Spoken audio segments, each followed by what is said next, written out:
It was the largest gun ever used in battle, so heavy that its barrel alone outsized most tanks, and its shells were heavier than trucks. But the weapon that was meant to shatter fortresses hid a secret flaw. It could not fire unless thousands built an entire railroad under it just to aim.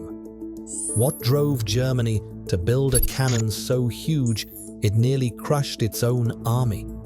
This is where the myth begins, and the real cost is finally revealed. Nothing in military history prepares the mind for the scale of this machine. Schwerer Gustav stretched longer than a blue whale, 155 feet from muzzle to breech, towering nearly 4 stories above the ground. Its frame weighed in at 1,350 tons, a mass that defied the limits of rail and reason.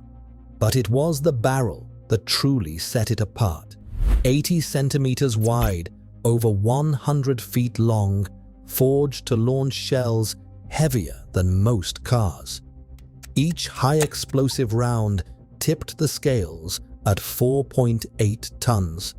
That's more than an adult African elephant packed into a single steel cylinder. Armor-piercing shells reached 7.1 tons, nearly the weight of a city bus. A single shot could carve a crater 10 meters wide and deep, or punch through 7 meters of reinforced concrete. The muzzle velocity topped 820 meters per second, sending these giants up to 48 kilometers away, farther than most artillery could even dream. The numbers pile up, each one more impossible than the last. 80 wheels to distribute the load, 40 axles grinding against the rails, 1,350 tons of steel and ambition. Every detail points to a weapon that broke the boundaries of what was considered possible. Yet with every increase in size, the world around Gustav had to bend to its needs. A cannon this large didn't just reshape the battlefield. It reshaped the very idea of what it meant to move, supply, and aim a gun. The legend of Gustav starts with these numbers, but the real story begins with what those numbers demanded from everyone and everything around them. France's Maginot Line stretched across the border, a chain of concrete and steel forts that promised to stop any invasion cold. Each bunker ran deep underground, protected by meters of reinforced concrete, armored domes, and hidden artillery. For German planners in the late 1930s, these fortresses posed a problem that ordinary guns couldn't solve. Standard field artillery, even heavy howitzers, barely scratched the surface. Breaking through meant facing a wall designed to outlast days of bombardment and crush the morale of any attacker. But the stakes went beyond just concrete. The German High Command wanted more than a technical solution. They wanted a weapon that would shatter enemy defenses in a single blow and send a message of terror across Europe. The idea was to build something so powerful, so unprecedented, that it would force surrender by reputation alone. In 1936, Hitler's military advisors approached K.R. Upp, Germany's legendary arms manufacturer, with a challenge: design a gun that could penetrate 7 meters of reinforced concrete or 1 meter of steel armor. The weapon had to reach targets buried deep inside the Maginot Line, far beyond the range of any existing artillery. The psychological pressure was immense. As war loomed, the race was not just against French engineers, but against time itself. The Wehrmacht demanded results, but the engineering required years. By the time the gun neared completion, the front lines had already shifted. Yet the ambition remained to create an artillery piece that would end sieges before they began, not just by destroying walls, but by crushing the enemy's will to resist. The Schwerer Gustav was born from this collision of technical impossibility and strategic desperation, a weapon built to answer a question the war had already moved past. Moving Schwerer Gustav demanded a kind of engineering that belonged more to railway construction than to artillery. The gun's undercarriage was a masterpiece of brute force design. 8 bogies, each with 5 axles, stretched across 2 parallel tracks, 80 wheels in total, each one spreading the crushing weight of 1,350 tons. But even this was only the starting point.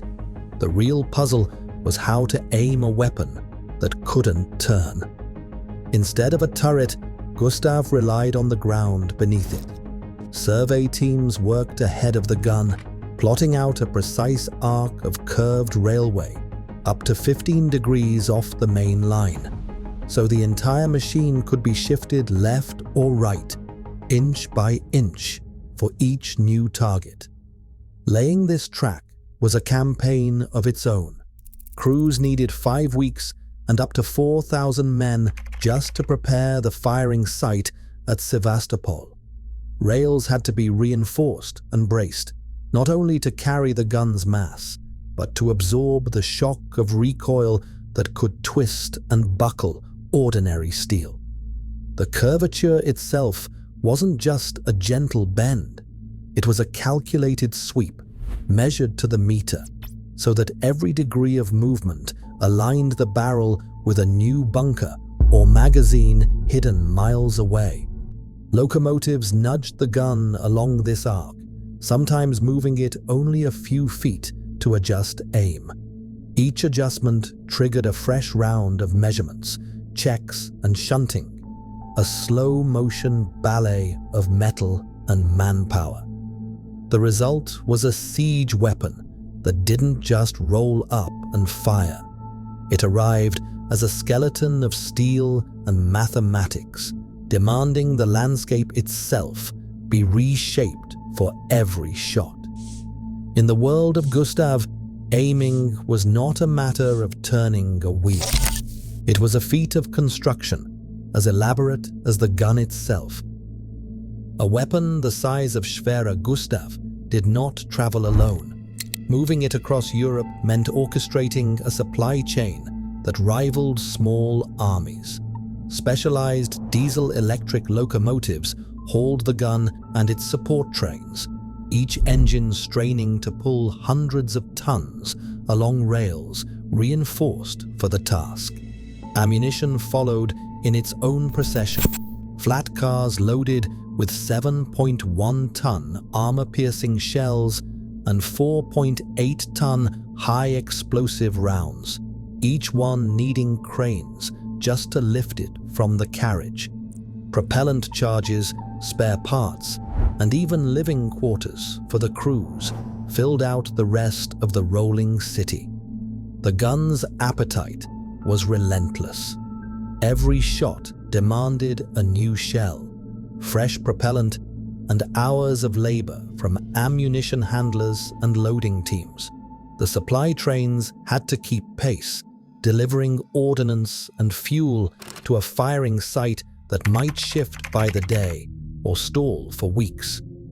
If the logistics faltered, Gustav became nothing more than a monument on rails. But supply was only half the equation.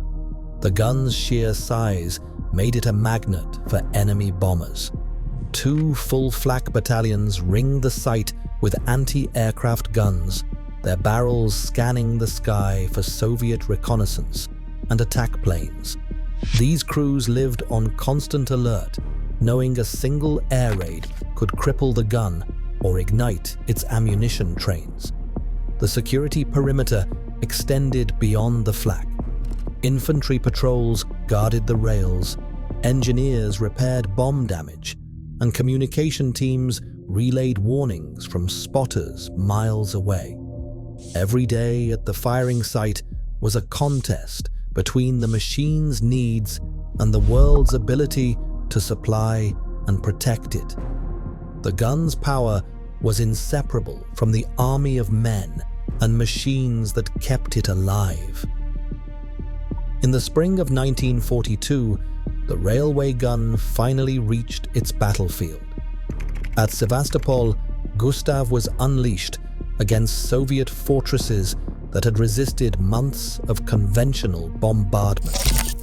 Over the course of the siege, crews fired 48 shells at targets buried deep in rock and reinforced concrete. 10 of those rounds landed within striking distance, their impacts shattering bunkers and detonating underground magazines. One shell punched through 7 meters of reinforced concrete before exploding in an ammunition depot hidden beneath the surface.